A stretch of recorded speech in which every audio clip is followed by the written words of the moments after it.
Hereby, I open this academic ceremony in which Jenna Barrett will defend the academic thesis, Money Matters, Understanding and Improving Financial Well-Being.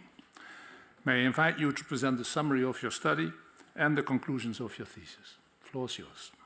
Dear Prorector, dear members of the opposition, dear colleagues, friends, and family. In the next 15 minutes, I will present the findings of my dissertation, titled Money Matters, Understanding and Improving Financial Well-Being. Money is not just a transaction tool in our lives. It impacts us in very many ways. It has an impact on where we live, what we can buy, and how we feel. In an ideal world, everybody would be financially well. They would balance their current and future consumption, they would save enough, they would understand complex financial products and make good financial decisions. However, the reality shows a different picture. For instance, in the Netherlands, almost 1 in 3 people worry about their financial future. And it's not just a Dutch problem. Also in the US, we see that people indicate they are not living comfortably financially. We also see other worrying signs, such as problematic levels of debt that are increasing and saving rates that are decreasing. What stands out when we look at these statistics is there's generally 2 approaches of looking at financial well-being.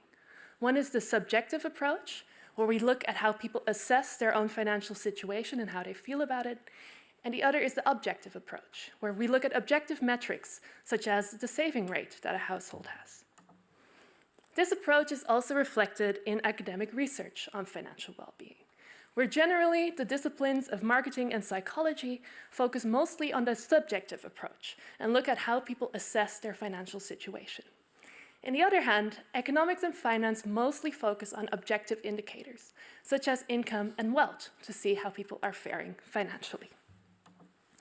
In my dissertation, I bridge these 2 approaches, and I define financial well-being as an individual's objective ability and/or subjective perception of having the resources to sustain both current and anticipated desired living standards and financial freedom. What shows from this definition is that financial well-being is more than the absence of deprivation. It's about being able to live the life that you want to live because of your finances. I'm not the first to study financial well-being. However, because we study it in so many different ways, evidence on what financial well-being is and how it can be improved is scattered. What I try to do in my dissertation is get a better understanding of how these objective and subjective approaches align. Next, in 3 chapters, I look at improving financial well-being by identifying 3 barriers to sound financial decision-making and financial well-being.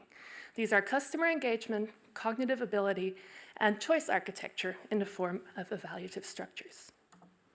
In the first chapter, I look mostly at the link between objective financial indicators and subjective financial well-being. Our research question in this chapter is simply put as which part of our financial situation has the biggest impact on how we feel about our finances. This seems like a simple question. However, getting an accurate picture of what a person's financial situation looks like is very difficult. Imagine you're participating in one of my studies, and I want to know what your financial situation looks like. I might ask you to tell me about your annual gross income from employment. Now, think about it. What would that be? Do you know that number? I don't. And it can be quite difficult to give an accurate answer here. But this is just a minuscule part of our total finances. You might also have a partner who has an income. Do you know what that is? And would you give me an exact number or maybe a sort of ballpark estimate? And then we see that there's way more that contains your financial situation. People have social benefits, pension benefits. They have assets, such as bank and saving credits, shares, mortgage loans.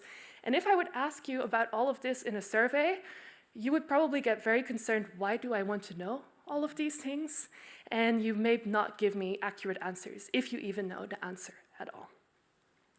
So who does know all this information? That is the tax office. And that is what we use in this study, where we combine a panel on subjective financial well-being with objective statistics provided from the tax registries in the Netherlands. In this way, we can see how our subjective perceptions align with these various indicators. And what we see is that the relationship differs. In our research, we see that the cumulative share of assets and income has the strongest relationship with perceptions of subjective financial well-being.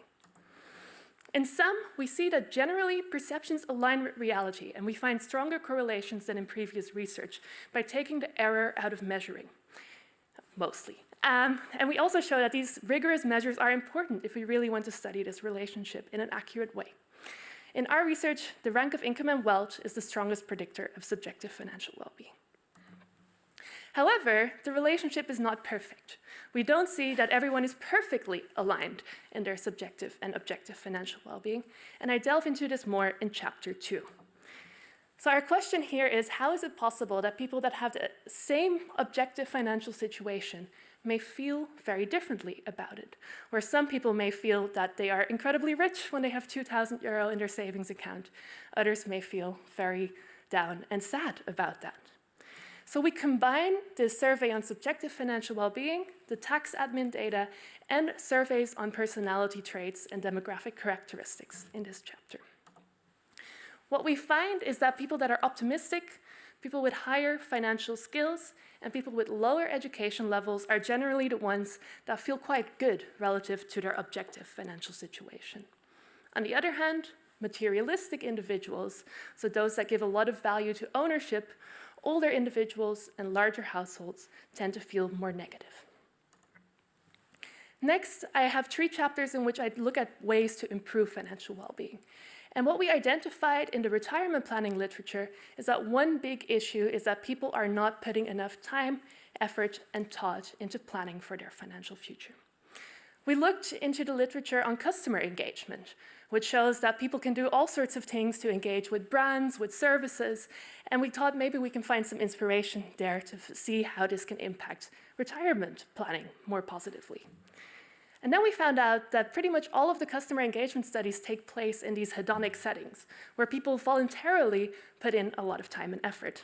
So simply put, the research question here is, why do people stand in line for hours at amusement parks, or why do they share very vocally about their favorite Netflix series, but really can't be bothered to sit down for a few minutes and look at their retirement statements? We identify 5 factors that are different in these utilitarian financial services relative to hedonic services and point at them as routes for improving customer engagement in the future. So in hedonic services, intrinsic motivation plays a key role, and that intrinsic motivation really is almost absent in these hedonic services. Also, social drivers play a big role. So we hear about someone else that they like a specific Netflix series and we want to do it too. But if someone tells us they really enjoyed planning their retirement, we might think, oh, what's wrong with this person? And financial topics are also seen as a taboo topic. So generally, this customer engagement happens in a very organic way. We have positive experiences, we want to share them. And in other utilitarian services, there's more information asymmetry. We don't know what we need to do, we don't know how to do it, so more education is required. What stands out is that whereas these hedonic services bring lots of immediate pleasure, engagement with utilitarian services can contribute to our long-term well-being and customer goal achievement. Whereas in the literature on customer engagement, it mostly focuses on how customer engagement can drive firm profit. In the next chapter, I look at individual differences in cognitive ability to understand differences in financial outcomes in adulthood. Our financial world is very complex, right? Not just retirement planning, but also investing, whether we should buy a house or not are all difficult questions. So there is a rich literature that shows that cognitive ability is a predictor of sound financial decision-making and positive financial outcomes. In this chapter, we ask, is that always the case though? Is more always better? And we look at different functional forms of the relationship between cognitive ability and financial outcomes. We do this with data from the British cohort study, and they track the lives of a cohort of people that were all born in the same week in 1970 in the UK. They start by looking how healthy they are when they are born, and what we focus on is that when these kids were 10 years old, they all took batteries of IQ tests, or cognitive ability tests, in school. Then, much later, in 2016, they follow up on these adults and they ask them what their financial situation is like. What's their income like? How many savings do they have? Do they have a retirement plan or not? So these people are no longer in the school bus, they might be commuting to work, and we're still looking at these same individuals over time to see if this cognitive ability had any predictive power. We replicate findings in the literature that generally the relationship between cognitive ability and financial well-being is linear. So people with higher levels of cognitive ability, on average, have better financial outcomes in adulthood. However, when we look at debt, a different picture emerges. And here we see that actually people with average cognitive abilities have the highest levels of debt. Finally, I take a deeper dive into retirement planning. And I look at evaluative structures that you might know from food labeling or energy labeling. So for a lot of people, numbers and retirement decisions may look something like this. There are a lot of numbers, and there is very little meaning to them. And that might make it very difficult to understand how the financial decisions you take today impact your financial future. So in this chapter, we use experimental research methods to test an intervention. And what we do is we complement numbers about retirement incomes with very specific evaluative categories. So instead of saying, this will be your retirement income, we say, and that means a minimum lifestyle or a moderate lifestyle. Or even if you save a lot more, you could get a comfortable lifestyle. In another experimental treatment, we complement these evaluative labels with specific consumption possibilities. So instead of just saying this would be a minimum lifestyle, we say these are the type of groceries you can buy. This is the amount of money you can spend on gifts for your grandchildren. And could you go on a weekend in the UK for your holidays, or will you be spending 3 weeks in Europe? What we see across 3 experiments is that when we show these labels, people anchor on the next upward lifestyle. So essentially, they increase their savings by just enough so that they switch from minimum to moderate or from moderate to comfortable. On the other hand, when we show these specific consumption possibilities, another process plays a role. And these consumption baskets increase our mental imagery of what our retirement looks like. And in that sense, it provides a more nuanced way of thinking about our future and really sacrificing income for now to have a better outcome in the future.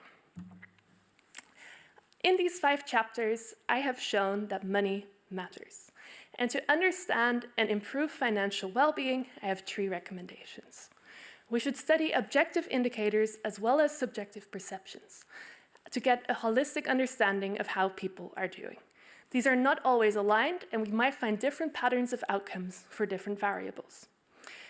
As our financial world is increasingly complex, we should consider the skills and engagement that is required for financial decisions.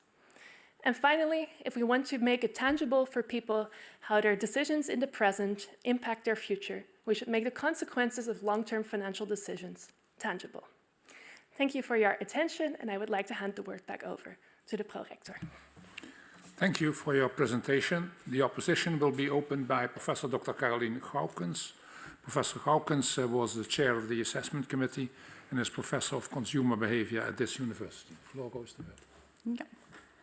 Dear candidate, dear Jenna, let me start by congratulating you and your supervisors, your 3 excellent supervisors, on this nice piece of work. This is sort of a capstone to a lot of years of hard work.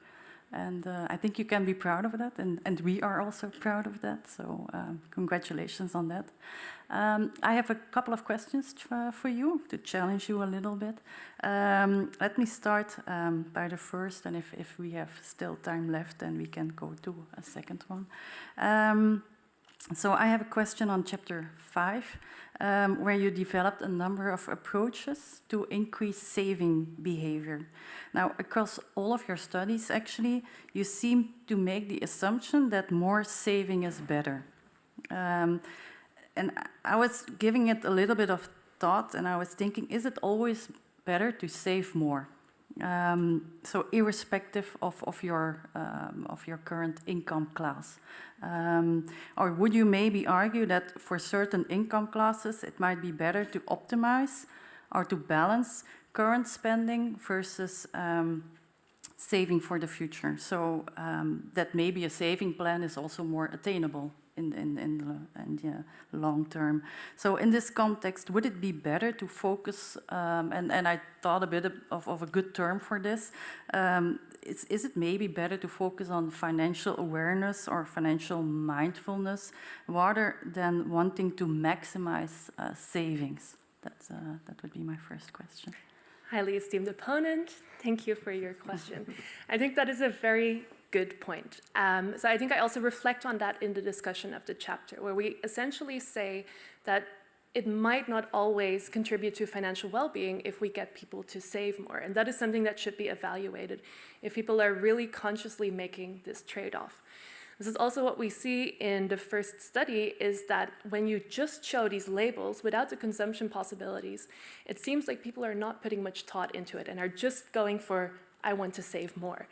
And that is something I think we don't want to do. We want people to consider what it means.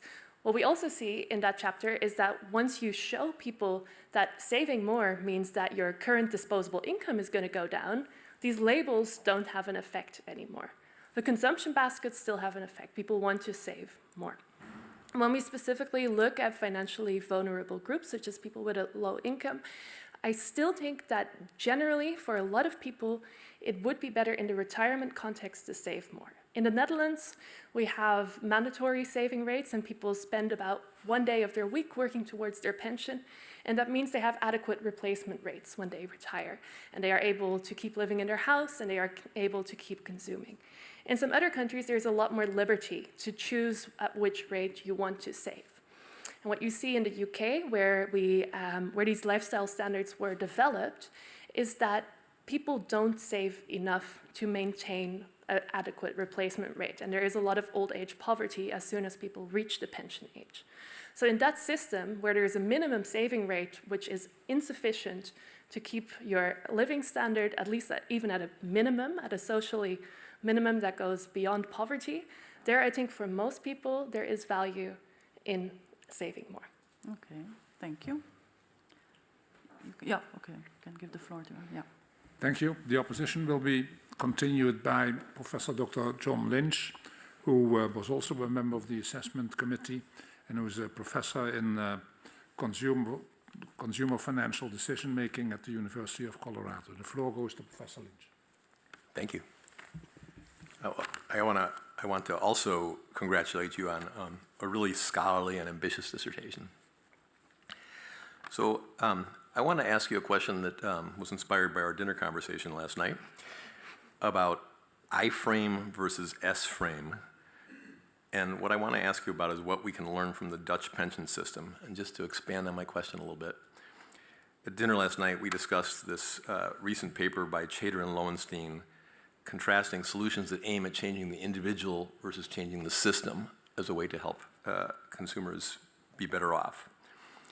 And we also discussed international differences in pension systems and how there are issues that are major problems in one country but not in another, just because of differences in the design of the system, the pension system. So I wondered, from your work on financial well-being, can you give an example of a policy difference where you think other countries could learn from what you've observed about the design of the Dutch pension system that's unique and somehow especially helpful? Highly esteemed opponent, thank you for your kind words and your question. Yes, I can reflect on that. So coming back to the dinner discussions we had yesterday, we were also really struggling to understand the menu. We were sitting there with 5 academics and just understanding what were like appetizers or main courses. It was incredibly difficult, and that led to a discussion on, if we can't even do this, then how can we expect people to make these major impactful decisions that have detrimental consequences? If people don't have enough money, they don't save enough for their financial future, it has impact on their health, on their social relationships, and all sorts of detrimental effects. So one thing that I particularly have learned about the Dutch pension system is that it we don't have to design very many interventions to overcome present bias, because the system takes care of that. We don't have to think, do I want to set aside money for my pension now? If you are employed, you will be setting aside money for your pension, and it will be enough. You also don't have to make active decisions on which risk profile you want to have, or how it should be invested, or where. People that have studied for it, that are working in these pension funds, make these decisions, and it shows because people in the Netherlands at retirement have very high replacement rates, and they can keep their lifestyle and don't mostly end up in this old age poverty. So I think that is a very fair example of how the Dutch pension system is doing well. Of course, it is not perfect, and that also shows, especially for people that are not employed and fall out of this sort of pre-assigned system and have to make these choices themselves. And there we see that a lot of people are having difficulties because it is just much easier and nicer to have income now and solve the problems you have now than to set that money aside for if you might need it later. The opposition will be continued by Professor Dr. Marcel Zelenberg, who was the third member of the assessment committee and who is a professor of economic psychology, as well also in behavioral research in respectively Tilburg University and the Vrije Universiteit. The floor goes to Professor Zelenberg.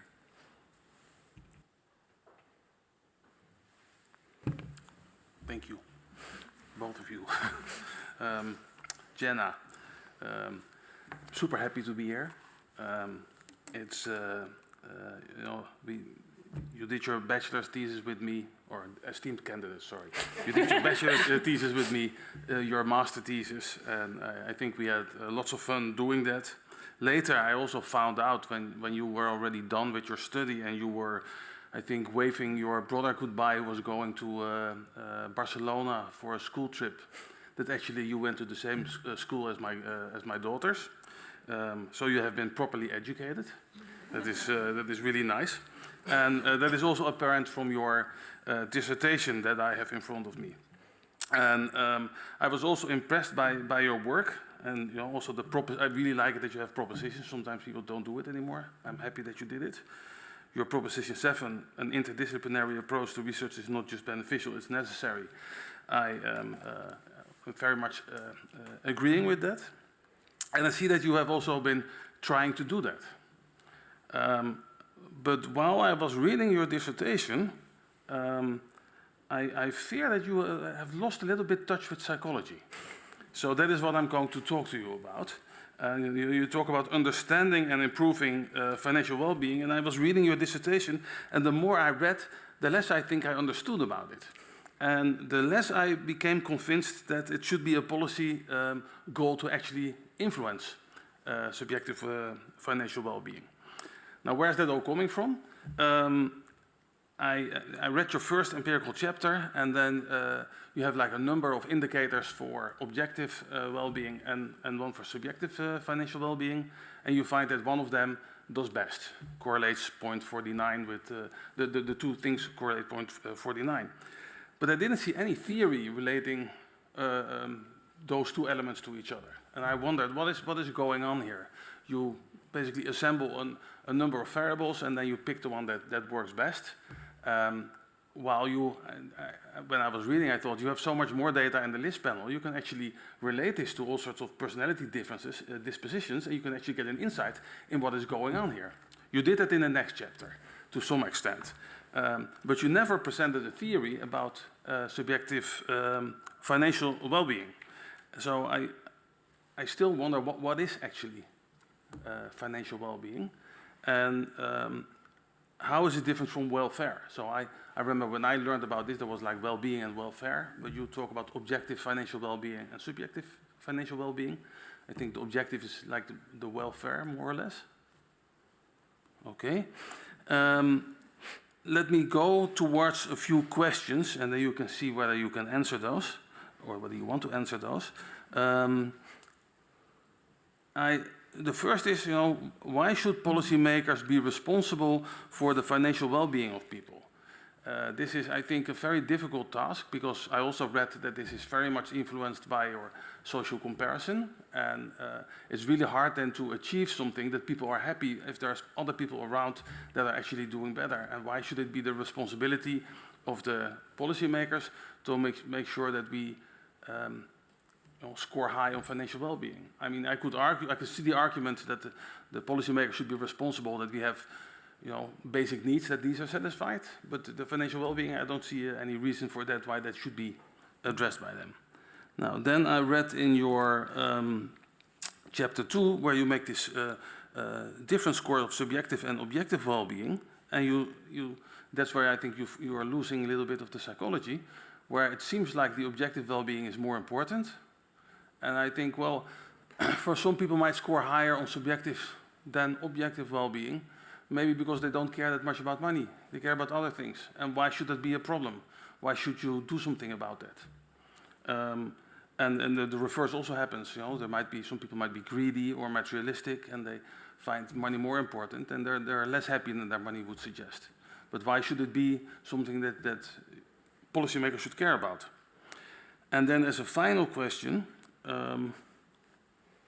if you believe that this objective financial well-being is so important, why don't you just communicate it? The tax administration has all the data, and if you get your tax statement, why don't they just give like an indication, this is your financial well-being? Everything is solved. These are the things I was thinking about. So, curious what you think of that. Highly esteemed opponent, I will do my absolute best to answer all of the questions, but let's see how far I get. So, chapter 1 is not theory-driven. That is correct. So we're essentially going in here with a blank point of view.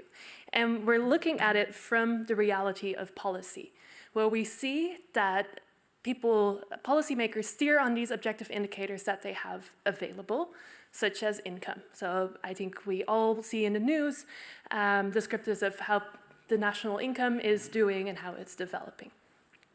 What I'm trying to see in that chapter is that the most informative for how people feel subjectively.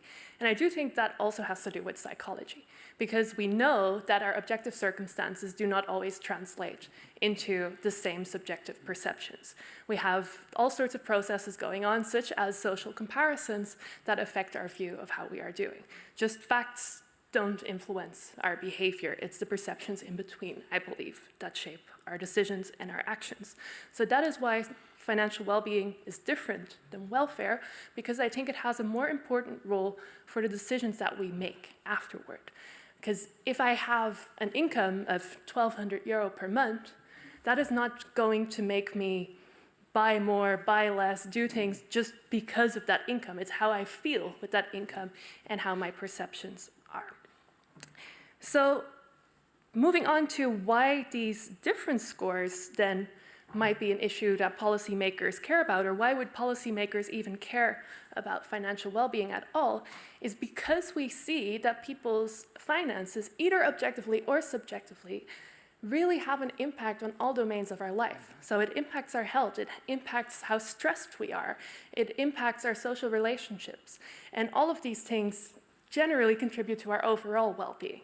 And I would very much hope to be living in a country where policymakers care about overall well-being and that people are feeling like they are doing well in life and that they are happy, rather than that there are some statistics that are high or relatively low. So why would we care about the people that experience a mismatch between their objective financial status and their subjective financial well-being? In this chapter, I first try to identify whether this is a problem at all, right? So does this even exist, or are most people nicely aligned? And we see that for most people, yes, they can get a pretty good perception of their finances and they are mostly aligned.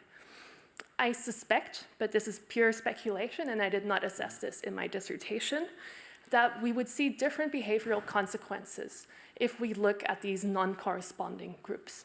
So, for example, I think it is more likely that people that are feeling like they are doing great financially, even though they have massive amounts of debt piling up, that these are people that are at risk of worsening their financial situation. Whereas if someone is having very bad debt and is acknowledging that and is more aligned, they might be more likely to take the actions to become better. On the other hand, people that are feeling completely miserable about their finances, whereas they're doing great, might also make decisions that are not beneficial for our economy or our society because they might not spend, they might not feel happy, they might completely retract. So I do think they are relevant groups based on the speculative behavioral consequences that this would have. And then finally, if it's all relative, and why doesn't the tax office just show us this information? I think this was one of the findings in this chapter that I struggled most with, is that we see that this sort of relative position actually matters most for how we feel. And that is very difficult to put actionable policy on, because if you then give people some more income, then they're still relatively the lowest income group, and I wouldn't advocate communism here as an implication of my dissertation. But I do think there are positive things that policymakers can do, and I don't think the tax office should be showing how we're doing here relative to others. But for example, in Tilburg, where we both have a positive relationship with, they have something like a participation policy. So people that have lower incomes and lower levels of wealth get a sort of credit card that they can spend on doing things that other people do too. So they can take horse riding lessons, or they can go and give their child an expensive tutor to help them out with maths. So it doesn't change the objective situation, but it does change how we feel about what we can do, even despite our bad financial situation. And I do think policies like that can be very beneficial for financial as well as overall well-being. I hope that answered most of your questions. All of them. Thank you. Thank you. Thank you. The fourth opponent will be online. He's projected against you on the screen.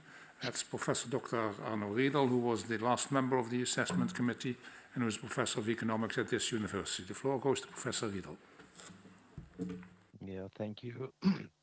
Sorry, dear candidate, dear Jenna. So first of all, I'm not projected, I hope, against you, but so just in front of you, asking questions. I would like to congratulate you with the very nice dissertation you have written. It's also quite a voluminous work, 5 chapters, 5 chapters full of interesting content, and some of them are also published. So I think you really did a great job, and really congratulations. Also liked in your presentation that you showed these 4 disciplines you tried to bridge here, where you said, okay, there are 2 disciplines. So it was marketing and psychology, more looking into subjective measures, and economics and finance, more looking at objective measures of well-being. And my question is quite related to, so we've discussed this before, and it's quite related to Marcel's question, but comes perhaps from a little bit of a different angle. It might have to do that Marcel is a psychologist and I'm an economist by training, but we are both interested in interdisciplinary research. So I think we cross somehow here. So my question is about really, again, about subjective well-being versus objective well-being. And I want to challenge you a little bit here, because I think that neither of it actually measures welfare in an economic sense. Because as an economist, I'm trained to think in terms of utilities, and neither the money you have, nor the many of cars you have, nor the houses you have or not have matter. What matters is your utility, right? So if you talk about objective welfare or well-being in economics, you talk about welfare functions and this kind of things. So where we maximize, let's say, for instance, the sum of all individuals' utilities in a society. So now your objective measures are mostly in money terms, and I think you could argue that there's some correlation between money and utility, but we know from many studies that that's not perfect. On the other hand, you have the measure of subjective well-being, which perhaps to some extent comes to closer to utility because it's the perception of how you feel about your life, your consumption level, whatever. But here we have the problem that we also know then from behavioral research in psychology and economics that people might have all kinds of biases. They see themselves relative to others, so that might also not be a perfect measure of well-being. And my question is a little bit, I mean, did you reflect on this? I mean, so I didn't see anything about that in your thesis. So if you would be a policy advisor and say, okay, someone was asking, so what is the best way of measuring well-being if you want to maximize society's welfare? So is given your research, is there anything we can learn from that in these terms, right? Because you do both sides and you know about all these biases. I know it's a difficult question, but I would like just to hear your opinion on that. And it also relates a little bit to a question I have on chapter 2, where you compare your measures of well-being. So you compare objective well-being with subjective well-being in a very strict sense, in the sense you're asking, is one larger than the other or smaller than the other? And I have conceptual difficulties here because these animals are not measured in the same units, right? So I don't know, income, for instance, is measured in money, and subjective well-being is measured in, I don't know, Likert scales. And even if you standardize, you're still comparing different units. So my question here is, can you really do this comparison? And if you can do it, convince me why and whether and that it is meaningful. So these are my questions. Highly esteemed opponent, thank you for your kind words and your questions. I will start with the first question, which was about subjective and objective indicators of financial well-being, and if that is really something different than welfare or utility, which would generally be of interest for economists. So I cannot say, based on my dissertation, we should only look at one or the other. Now, I think that what is important is a lot of policymakers say they have an aim to improve financial well-being, but they don't know how to measure it. And I think that is something that they should focus on first, is that they should realize what do they want to target with their policies. Do they want people to feel better, or do they want people to be objectively better? And yes, these will be generally aligned, but they might look for very different policy means to achieve these. Welfare, in the sense of utility, cannot be measured either with income metrics or with scales that are developed. But I do think that using these tools give us a proxy or an indicator of what welfare is and whether people are experiencing that. So as they are the best set of tools that we have right now, I do think we should look at both. And this is also what I advocate in my general discussion in my impact chapter, is that if we want to get a holistic image of how people are faring financially, we should look at different indicators, because just looking at income isn't enough, because the relationships that we find for debt or for savings might be very different. Just looking at subjective perceptions isn't enough, because they might not be aligned with reality for all people. So I do think that we should measure these, both subjectively and objectively, to get a proxy of welfare, and use that as a starting point to get to maybe even better measures in the future. But based on my dissertation, I would say these are valid measures to see how the population is faring financially. The next question was more methodological. So in chapter 2, I look at the difference between how people are doing objectively and subjectively, and I operationalize this by using different scores. So essentially, I look at these objective metrics, I standardize them, and then I look at the subjective metrics, I standardize them, and I look at the difference between them. Is that perfect? Not at all. However, it's a completely new field of research, and I think it is a first initial indicator of that these mismatches occur. And we see that generally the score follows a neat normal distribution, so I do think it is a valid thing to use for further analysis. However, it is quite difficult to determine adequate cutoff points. So what I do in the chapter, I look at quartiles and look at these are the people with the biggest differences and the smallest differences, and look at differences in their savings and house ownership. That is a crude approach. I think there are better novel ways to look at this, but as a first attempt of showing that this exists, that there are differences between these objective indicators and subjective financial well-being, I think this score provides clear insights. Thank you. The opposition will be continued by Professor Dr. Ingenieur Bronnenberg, who was Professor of Marketing at Tilburg University. The floor goes to Professor Bronnenberg. Dear PhD candidate, dear Jenna, let me first say that I think you've written a really nice thesis that pulls together data from various sources to all reflect on a set of related themes. And so that it makes out for a very nice, well-rounded set of new findings about financial well-being. I also want to say that in Tilburg, we are very happy that you're actually fortifying our ranks as a postdoctoral researcher, and that we're just very glad to have you. So I have two related questions. The first question is really about what we should think about cognitive ability and how much of a root cause of things you really believe this is. So in chapter 4, you sort of lay out a number of findings where cognitive ability is sort of viewed as driving or at least being related to a variety of financial outcomes.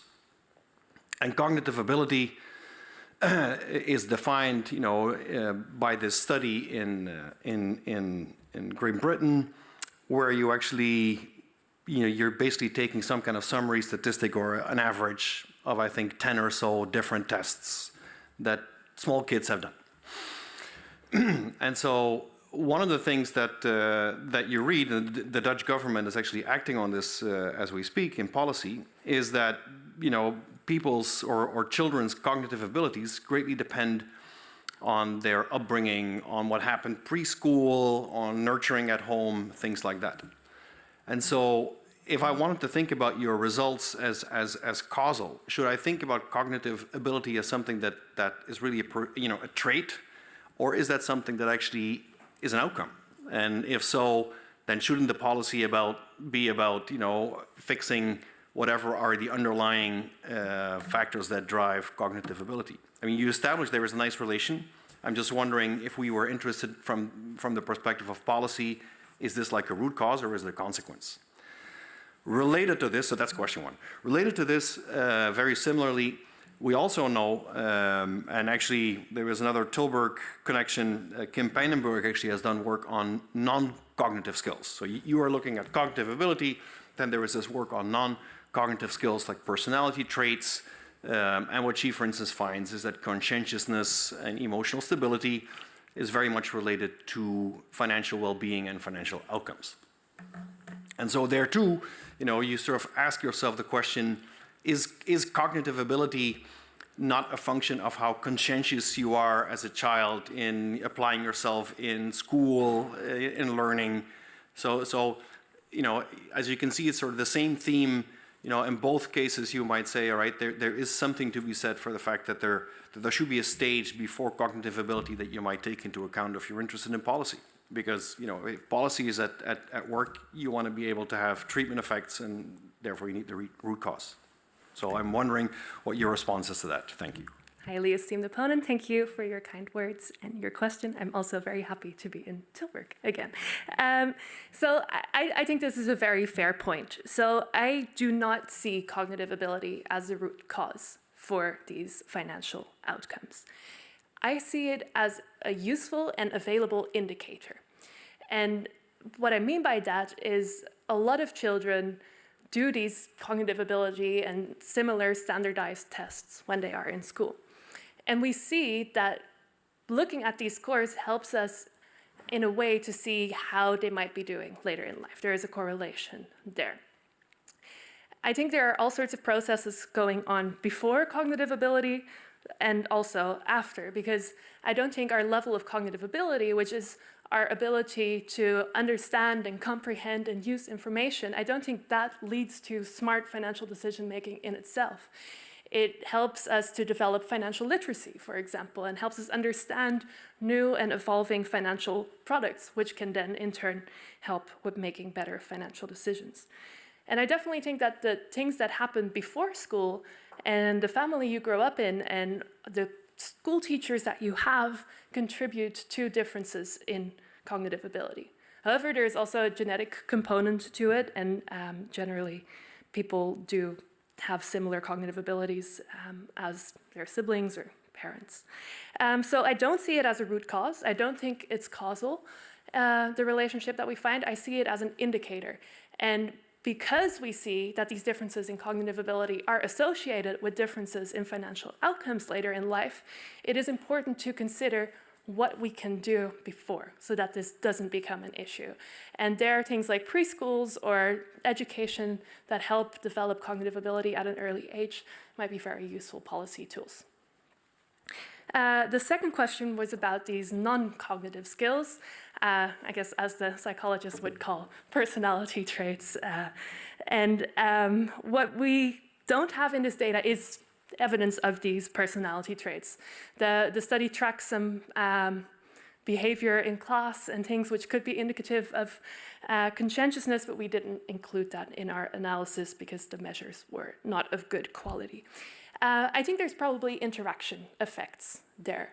So people that have higher levels of cognitive ability combined with these positive financial personality traits such as conscientiousness might be doing especially well. And there we might actually see these sort of exponential relationships that we thought we might find in our results. There is a lot of literature out there that links personality traits to financial outcomes. There are also some traits that are not necessarily good. So there's evidence that people that are more agreeable, friendly, nice to get along with, are generally the people with lower incomes because they don't want to fight for their salary. So I think there's a lot of interesting interplay that might be going on there. Based on the findings of this chapter, I cannot say what effect this would have over and beyond cognitive ability. Thank you very much. Thank you. Dr. Anouk Vestiens will continue the opposition. Dr. Vestiens is Associate Professor of Marketing at this university. The floor goes to her. First of all, congratulations, Jenna and the supervisor team. Well done. Nice dissertation. And I also want to congratulate you actually with being such a sunny and a nice colleague. It was really nice to have you in our department the last couple of years. But I do have a couple of questions. I'm coming last, so it's a bit related to what the others were saying. But a first smaller question then is, so you say that self-reported data is error-prone. If you report your data yourself, it's error-prone. If you report your income yourself, it's error-prone. So you have this really nice data, this tax data, tax admin data. That's really a nice data set, actually. But I was wondering, so now you're comparing this objective measure of financial well-being with this subjective measure of well-being, but this subjective measure of financial well-being is self-reported. And why would people be, would people not even be more incentivized to lie about their subjective feelings or their subjective states than about their income, for example? And would there be more objective measures, for example, like the credit card or how many horse rides you booked for your kid the last couple of years? Could there be more objective measures of subjective well-being? That's my first small question. And a second very small question is, you plot, it's related to chapter 4, you plot cognitive abilities to actual debt, right? And you find this inverse shaped, U-shaped relationship, being that if you have low cognitive abilities, you don't have a lot of debt, right?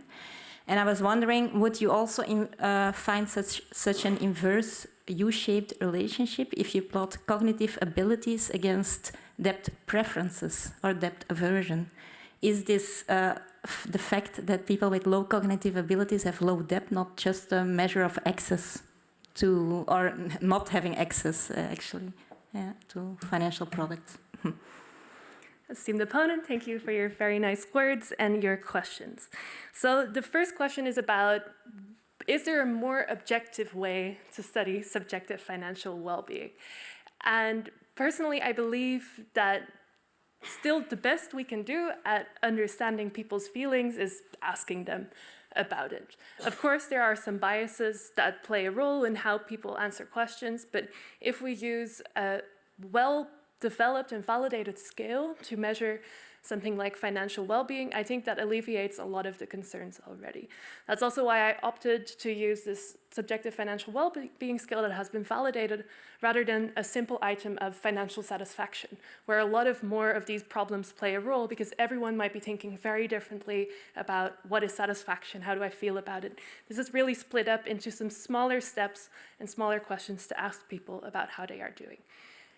There might still be some bias there. People do tend to feel quite financially well on these scales, so the distribution is a little bit skewed upward, which might be a problem. But generally, I still think this is the best we can do. I also think that these problems are much bigger when we look at these objective metrics, where people might misreport, where they round off, where they don't know the numbers and are not going to look up the information. That it's a different type of problem that plays a role here that is of much larger size. I don't think that using spending data is a better way of having a proxy for subjective financial well-being. I think it is a different construct, what people spend. I think it's a consequence rather than a state, and I think the best way to measure subjective financial well-being is with these validated scales. The next question is about the relationship between cognitive ability and levels of debt. And the question is, does this really reflect debt preferences or access? And I do not know the answer to that, but I will speculate. So I think both processes might be playing a role. What we see in other literature that is not related to financial decision-making, but where they find these inverse U relationships, it is generally a story of access. So it could be that people with lower cognitive abilities have less access to these financial products, and then on the other side of the inverse U-shaped relationship, people with higher cognitive abilities might not have the desire to gain these financial products that leave them into debt. However, it could also be a story of debt aversion or risk aversion. I cannot tell that based on the data that I have, but I am following up on this in another project where I'm trying to see with other data sets if we can get at this relationship and finding out what is causing it and if it replicates also in other countries and other contexts. So I can only speculate. I think it's a story of both access and desire, and that might explain the shape, but I am not sure. Thank you. This concludes the first round, gives us an opportunity for a second round, and it's a custom at this university that we then give the floor first to those who come from far away, and that's in this case Professor Dr. John Lynch. We will then, after his question, return back to Professor Hawkins. But the floor goes first to Professor Lynch. Thank you so much. I want to ask you about the employer's role in financial well-being. And this is really related to my earlier question about systems. So last night, on the way to our dinner, Professor Bruggen was telling about her work with NetSpar that involved how employee unions were involved in setting pension policies. And in your thesis, you talk quite a bit how employers affect financial well-being. Also, however, you talk about differences among people in their abilities that affect financial well-being. So that led me to want to ask you to discuss what you see as the primary ways that employers can cost-effectively improve financial well-being of their employees.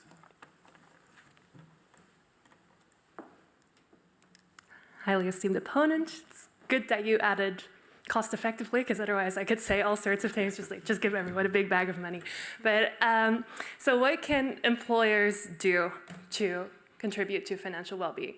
I think this goes back again to the system, and they should make it a part of the terms of employment, that they care about your financial well-being by enrolling you in a pension plan, by making sure that if you are running into financial problems, there is help.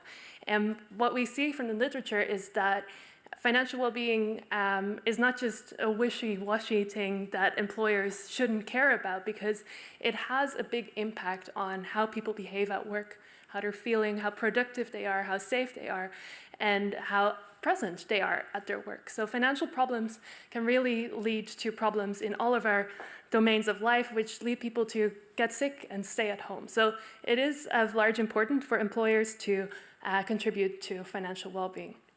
How can they do this in a cost-effective way? They can make it a topic of importance. They can make it something that we can talk about. They can try to reduce the taboo on talking about financial issues by being open and having platforms to talk about that. But they should also consider the objective circumstances and make sure that people receive a fair pay for what they do, that they're enrolled in a pension plan, and that they are able to build their financial lives and make sound financial decisions.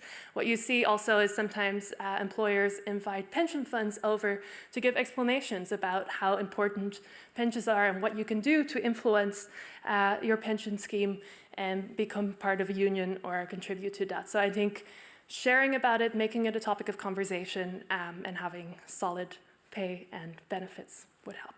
Yeah. Thank you. The opposition goes once again to Professor Galkens.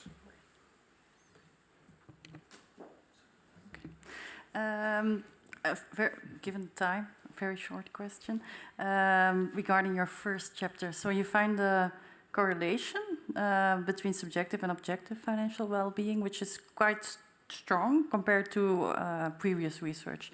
And I was giving it some thought, and I was thinking, could it be maybe that the current economic climate, which is a bit harsher than previously, since the onset of the pandemic, the energy crisis that people still suffer from, could it be that this plays a role here? Because we know from prior research that it is especially at the, for people that have high financial constraints, that the impact of objective on subjective well-being is higher.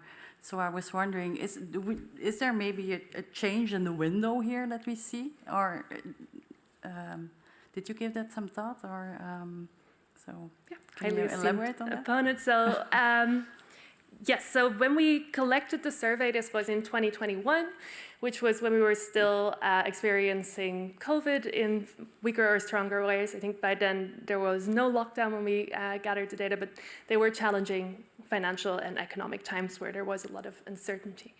However, in our society, financial adversity goes up with waves all the time. So I do not think that it limits the generalizability of our findings, because back then it was COVID, which may have caused these financial concerns, but now it might be the price of energy bills, the war. There are all sorts of things that can make us in a financially stressed state. I would love to follow up on this over time and see if there are factors in the economy that strengthen or weaken this relationship. However, I do feel that generally I would expect this finding to replicate. I think there might be minor variations in the strength of this association, and it might vary for specific vulnerable groups. But overall, I think that this association would be found over time and across demographic groups. Okay, thank you. Thank you. Maybe Professor Zelenberg still has a very short question. Super short question. Why were the studies in chapter 1 and 2 not pre-registered?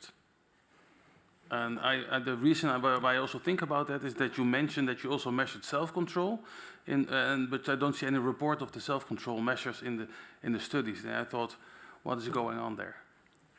That is a very good point, highly esteemed opponent. I did not pre-register because I did not have any a priori hypothesis that I wanted to test. So the measures are not in there because of length reasons. The dissertation was very, very long, and the chapter needed to be concise. Thank you. I think that was a very concise and short reaction, and I think also to the point. So, Jenna Barrett, the time appointed for defending your thesis has passed. And the degree committee will now withdraw to discuss the quality of your thesis and the quality of your defense. And I request that you and your company await the results of our deliberations and our return in this room.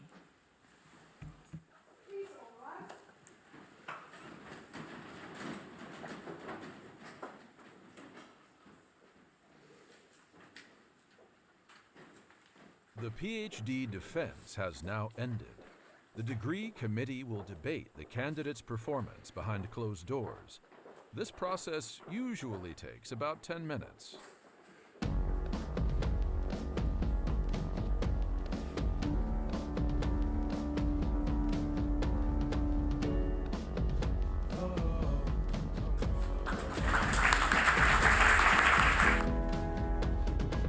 Long road to the south side, 7 miles in my rearview mirror. I know what it felt like. My goals only getting clearer. East side to the west side, no place like home. If it's questions that you've got, go the extra mile and that.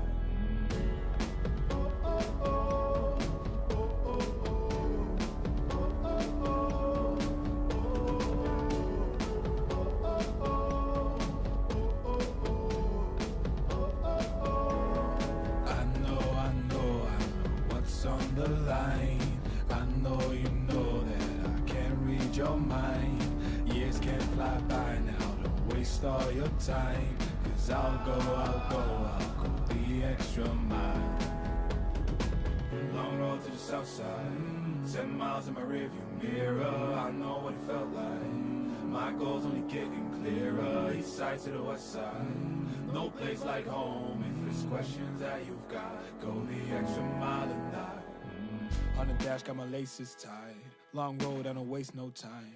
Break rules because fate decides. With the team and we chase the light. I make a move, fall down, shake it off. I hate to lose, bad branch, break it off. No room for negativity, praise and love. Prepare for deep part cause we're taking off. Take the mileage, traveling so far from home. Gathering knowledge, other connections. I put the time in to get everything I ever hoped for. It's a challenge and we all in. It's a better future that we go for. And even though these nights seem long, I know that I am never on my own. Know you've won the battle once you've grown.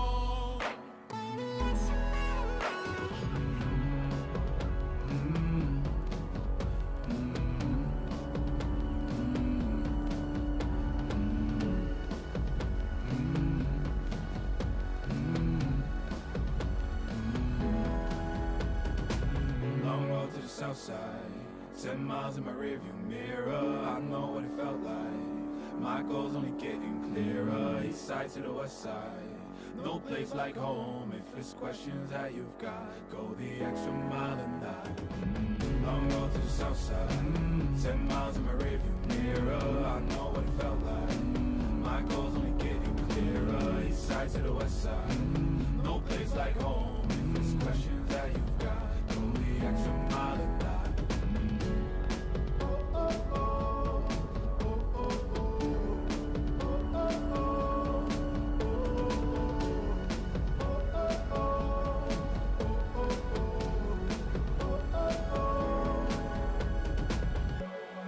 What's on the line?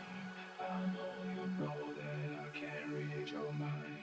Years can't fly by now, don't waste all your time. Cause I'll go the extra mile.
Jenna Barrett.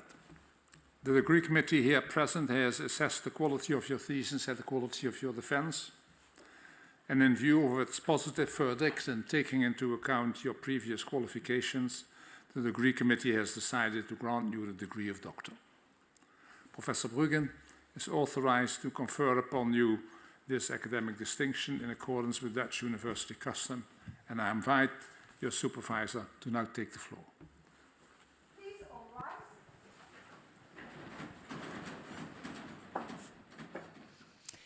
Do you promise to work in accordance with the principles of scientific integrity at all times, to be careful and honest, transparent, independent, and responsible? Yes, I promise. By the authority vested in us by law and in conformity with the decision of the committee here present, I hereby confer upon you, Adriana Maeve, or Jenna Barrett, the degree of doctor and grant you all rights attached by custom and law. As evidence of this, I now present you with a degree certificate signed by the rector, the secretary, and the other members of the committee, and affixed with the official seal of the university.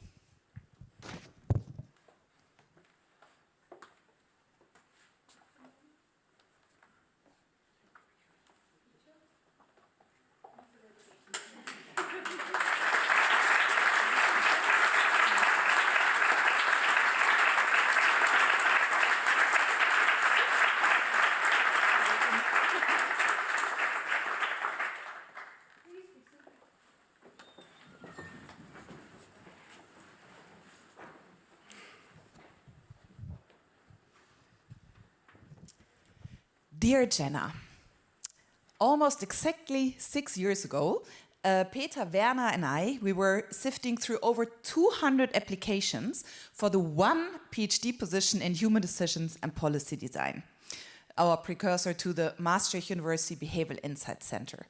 And since I had secured an HDBD PhD position the year before, for your wonderful friend and my former PhD student Aline Dantas, it would have not been fair for me to receive another PhD position. However, your application truly stood out among the many strong applications. And my enthusiasm was confirmed when I met Marcel Seelenberg, who immediately approached me and exclaimed, "You need to hire Jenna," before even saying hello. So with a bit of creativity, I managed to secure the funding for your PhD position. And given the way your journey or our journey began, I thought that destiny could maybe be a fitting theme for your laudation. So let's start with the D. And I use the word determination here, because this is really a key strength of yours.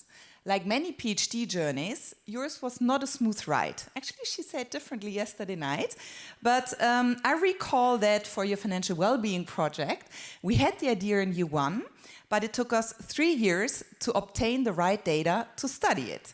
We attempted to acquire various data sets and different sources of funding, but nothing really materialized. It is thanks to your determination that we now possess this robust data set, enabling you to conduct impactful research. Additionally, our labels project has had and still has its challenges. And the engagement paper that was actually just published now online looks completely different from our original idea. Only the project with Joe seemed like a smooth ride, but even then you were determined to initiate the project and submit the paper within the 4 months that you stayed at the Center for Financial Decision Making at the University of Colorado Boulder. Your determination and perseverance in pursuing your research goals, despite challenges and obstacles, are extremely laudable. I could have also chosen donkey as an association for the letter D. It might be intriguing for the audience to learn that you're a donkey enthusiast, and you even selected an Airbnb in Ireland because they had a donkey. Well, excellence. The E. I'm not just referring to your academic credentials, although you completed all education cum laude and you're really very intelligent person, but I think where you truly excel in is your work ethic. There are numerous examples that demonstrate this point, but let me just share one of the most recent examples. So for our labels project, we wanted to conduct another study. You suggested the setup, you excel in managing supervisors, you swiftly obtained the green light to conduct the study, and within half a day, the pre-registration was completed. Once everyone signed off, the study went online. The next day, we received the first results, along with the suggestion for completion. I really think your work ethic is truly remarkable. I know very few people who are so productive, and it's even a lot of fun working with you as well. Now, the S for success. Your hard work and dedication have led to numerous achievements in your academic journey, and I'm sure there's so much more to come. You already have 2 papers published or accepted for publication, of which one is in an A-level journal. You translated your academic results into numerous industry papers with strong policy implications. You delivered many fantastic presentations at conferences, and your work will undoubtedly have a significant impact on the field. Now, T for talented team player. You are a person with many talents. In addition to your obvious research talents that I've already alluded to, you play the violin. You keep up with visits to Irish pubs. You can take very good care of wet or even ill dogs. I also thought dancing was one of your talents, but we found out that that's not the case. But while you thrive as an individual, you are also a true team player. Not only within our research team, but you also contributed on numerous occasions to activities within the Department of Marketing and Supply Chain Management. As a member of the Lief and Leed, so our social committee, organizing workshops on research ethics, or fostering the team spirit of the PhD group. Now, I for inspiration. Your passion for research and your excellent public speaking skills inspire others, whether it's at academic conferences or seminars, Netzwerk conferences, during our teaching, or simply through interactions with colleagues. You have the talent to make things interesting. Nurturing. You contribute to a supportive environment and care about others and their well-being. As a supervisor, it's interesting to observe that PhD cohorts differ quite a bit over time, and yours stood out as a particularly close, supportive, and fun group. And in my view, you played a crucial role in fostering this environment. Now, the why was tough, but I settled on yearning. It highlights that your thirst for knowledge and your commitment to intellectual curiosity. I'm convinced that this mindset will propel you far in your academic career. With this approach, you'll undoubtedly make an impact on the academic community as well as policymakers through your research, teaching, and leadership. Now, a chance encounter, opportunity, and a decision have led us to where we are today. But destiny leads the willing. And while fate may guide us, our willingness to embrace it and take action ultimately determines our path and outcomes. See now. I already thought I would get emotional at this point. I wanted to say it was really, really an honor to supervise you. And I really hope our paths don't end here. I really hope that our paths don't end here. It's nice that we'll stay connected in Tilburg, and I'm really very, very much looking forward also to future collaborations. And at the end of the speech, I would also really like to extend my congratulations and special word of thanks to Lars and your parents and the rest of your family and your friends. And I was actually really looking forward to getting to know you, because it was really heartwarming to hear how warmly Jenna speaks of all of you. It sounds like a very supportive but also very fun family that stood by your side throughout the PhD period. So today is the day to celebrate the successful end of this period. Congratulations to you, but especially also to you, Jenna. You can be really proud. And also on behalf of Thomas and Payran, our warmest congratulations. Oh, thank you.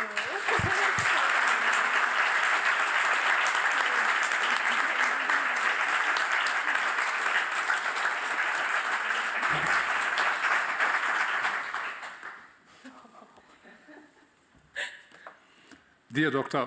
Barrett, also on behalf of Maastricht University I congratulate you, your family and friends, and your supervisors with the degree you have acquired. And I would like to thank the members of the degree committee for their contribution. And before closing this session, there are a few things that still have to be dealt with. There will be a reception afterwards, and please, we will be taking some pictures, making sure that we have Professor Riedel on the background, so we'll take one picture here. And we will then give him an opportunity to congratulate you too. You might already go to the rafter and start having a drink. Ever can convince you, and I'm pretty sure that Jenna will come later on after also pictures have been taken on the main stairs, which is always interesting as a memory later on. So I'm closing this session by giving the floor to Professor Riedel to congratulate you, and then we take the pictures and etc. Professor Riedel. Okay, thank you very much. Recording stopped. Okay, it was just informed the recording stopped, so this is not on record, Jenna. So I can say what I want now. No, so I'm very sorry that I could not be on site. I had already a longer planned trip to Austria, and I'm looking outside, and you won't believe it. It's a snowstorm outside, so I don't know whether you like skiing, but I think in a couple of hours you could ski again. But I hope for you it's a sunny day, and think in mentally and psychologically it should. So I congratulate you with your very nice thesis, and congratulations with your dissertation, and also with already the job you have in Dilberg. So, and I'm sure our path will cross sometimes. So enjoy the day, and goodbye.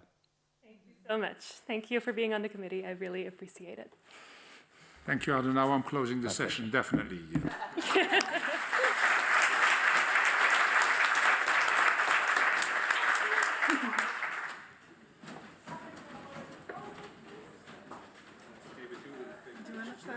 It's real. First, congratulations. I'll be back later. Thank you, thank you. Want to touch it again? It's real. It's yours. My name's on there. So cool. Oh my god, it needs to be hung somewhere significantly. That's important.